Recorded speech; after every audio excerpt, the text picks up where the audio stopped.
बिहार विधानसभा चुनाव जो है महज 2 माह बाकी हो चुके हैं और ऐसे में राजनीतिक सरगर्मियां तेज हो चुकी हैं। कई पार्टी जो है सरकार बनाने के दावा कर रहे हैं। तो इस वक्त की अगर हम बात करें तो आरजेडी के रोहतास जिला सचिव सुरेंद्र कुशवाहा के पास है। इनसे जानने की कोशिश करेंगे कि क्या चुनाव में आरजेडी कितना रंग लाएगी। इसे चर्चा में जुड़े हैं। एलएमबी इंडिया की टीम जो है इनसे वार्तालाप कर रही है। जी, एलएमबी इंडिया में आपकी स्वागत है। सुरेंद्र जी, आगामी बिहार विधानसभा चुनाव को कैसे देख रहे हैं, क्या रूप में देख रहे हैं आरजेडी को? आपके चैनल के माध्यम से सभी सम्मानित जनता को मैं प्रणाम करता हूं। और इस बार 2025 में आरजेडी के सरकार आने जा रही है और पूर्ण बहुमत के साथ हमारी सरकार बनने जा रही है। इस बार कोई किंतु परंतु नहीं होगा। चाहे विपक्षी पार्टियां जो साजिश रच रही हैं, किस तरह की साजिश रच रही? साजिश रच रही हैं हमारे माननीय तेजस्वी प्रसाद यादव जी और माननीय हमारे तेज प्रताप यादव जी, माननीय हमारे परम आदरणीय लालू प्रसाद जी के 2 बेटे हैं। और ये दोनों भाइयों को जो लड़ाने का लोग साजिश रचा हुआ है, ये साजिश इन लोगों का विफल हो जाएगा बहुत जल्द। नवरात्र के बाद माता का कृपा होगा और नवरात्र बाद इन दोनों भाइयों में सुलह सपाटा हो जाएगा। जो भी अंदरूनी मतभेद है खत्म हो जाएगा और राष्ट्रीय जनता दल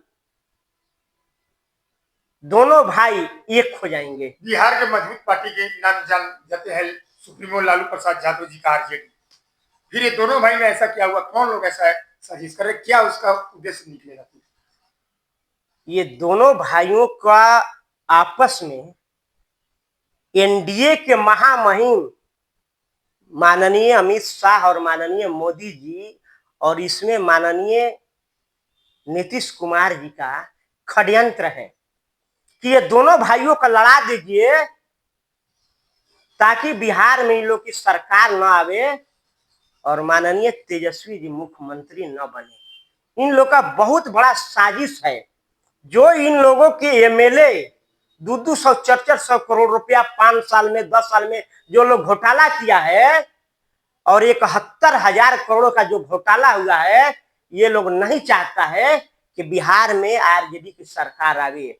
जैसे ही आरजेडी की सरकार आती है कि जितना भी अपराधी है, एनडीए का नेता, भ्रष्टाचारी, लुटेरा, इस सब को माननीय तेजस्वी जी जेल में डालने का काम करेंगे।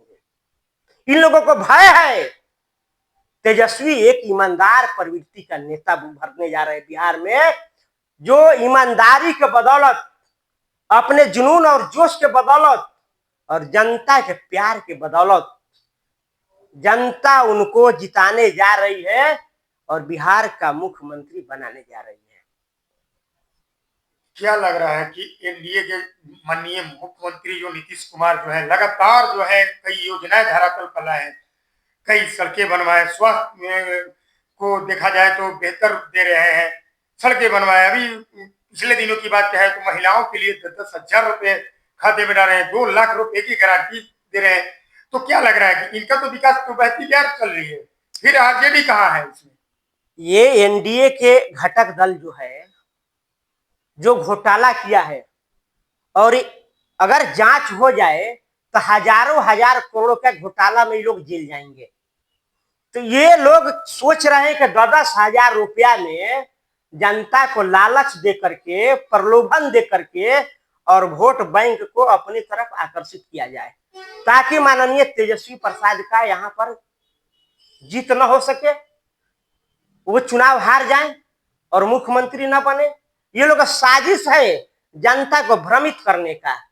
जो माननीय नीतीश कुमार जी 20 साल में बिहार में एक भी फैक्ट्री नहीं लगा पाए, एक भी कल कारखाना नहीं लगा पाए, माननीय मोदी जी कितना फैक्ट्री लगा दिए गुजरात में और उनकी औकात नहीं हुई आज तक 11 साल में कि बिहार में एक भी फैक्ट्री खोल दे। सिर्फ जुमलाबाजी करते हैं, लंबी लंबी बातें फेंकते हैं माननीय मोदी जी।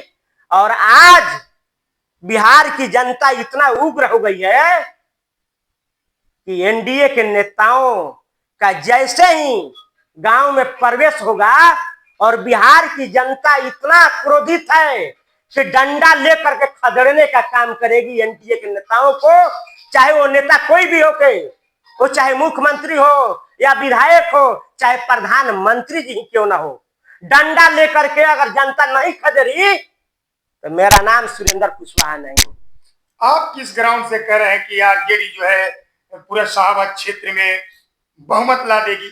क्या लग रहा है कि कैंडिडेट तो कई तरह के हैं, सर लोग दावे कर रहे हैं, फिर कैसे देखते हैं आप इसको? अगर ये दोनों भाई एक हो जाते हैं, माननीय तेजस्वी प्रसाद यादव जी और माननीय तेज प्रताप यादव जी, तो बिहार की सबसे बड़ी पार्टी है और इन लोगों के साथ सभी समुदाय के लोगों का समर्थन प्राप्त हो, चाहे वो कोई भी जाति के लोग हो। इस बार माननीय तेजस्वी जी को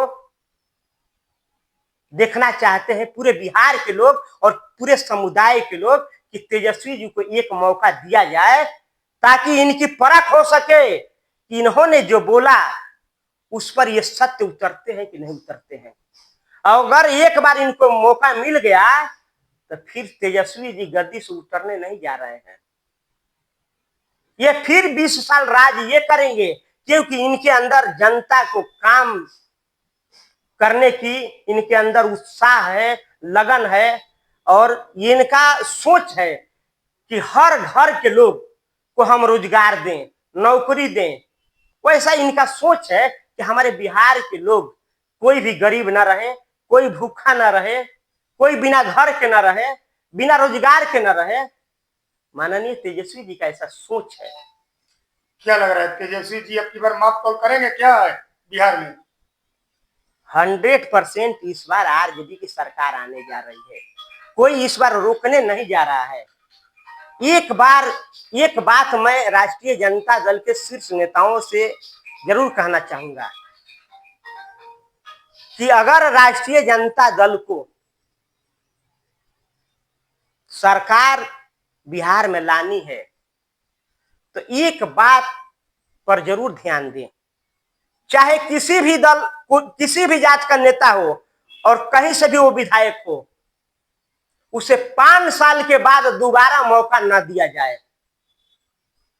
अगर दोबारा मौका देते हैं तो आपकी हार निश्चित है, क्योंकि जितना हम लोग अपने स्तर से जानकारियां जुटा रहे हैं, जनता के अंदर इतना विरोध है, चाहे कोई भी नेता हो, राष्ट्रीय जनता दल का हो, कांग्रेस का हो, चाहे महागठबंधन का कोई भी नेता हो, उसका इतना विरोध है। इन लोगों ने 5 साल तक राष्ट्रीय जनता दल का नाम डुबाने का काम किया है।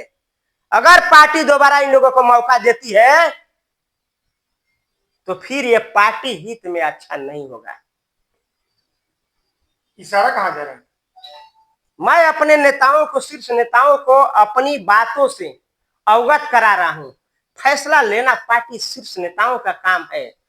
अगर सही फैसला लेते हैं तो लगातार फील्ड में दौड़ रहे हैं, काफी जनता से आप मिल रहे हैं, आपको क्या ऐसा अनुभव लग रहा है कि क्या आरजेडी या एनडीए, क्या लग रहा है आपको?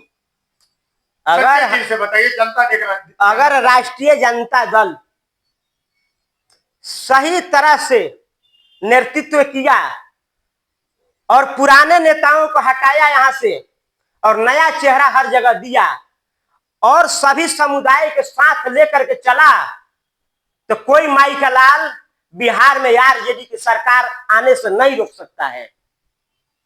और अगर इन लोगों ने पुराने नेताओं को मौका फिर एक बार दिया तो इन लोगों को हारने से भी कोई बचाने नहीं जा रहा है। लेकिन साहब ने तो पूरा सीट ला दिया था पिछले बार। मैं फिर एक बार कहता हूं, जिस तरह से अगला बार पूरा सीट आया था और अगर सभी नेताओं के यहां से नहीं बदला गया, सभी विधायक को नहीं बदला गया तो सारा का सारा साफ हो जाएगा।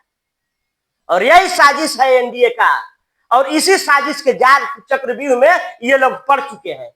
अगर सही डिसीजन इन लोगों ने नहीं लिया तो हमारी आरजेडी पार्टी के हार होने से कोई रोकने नहीं जा रहा है। ये मेरा व्यक्तिगत अनुभव है, इसे हमारे पार्टी के शीर्ष नेता, हमारी गुस्ताखी को माफ करें। ये मेरा अपना अनुभव है जो मैं आप लोगों के बीच अपनी बात पहुंचाना चाह रहा हूं, ताकि पार्टी हित में राष्ट्रीय जनता दल आपकी सिर्फ पार्टी नहीं है, राष्ट्रीय जनता दल हमारा भी पार्टी है। जितना हक आपका है उतना ही हक हर एक कार्यकर्ता का है राष्ट्रीय जनता दल के पार्टी पर।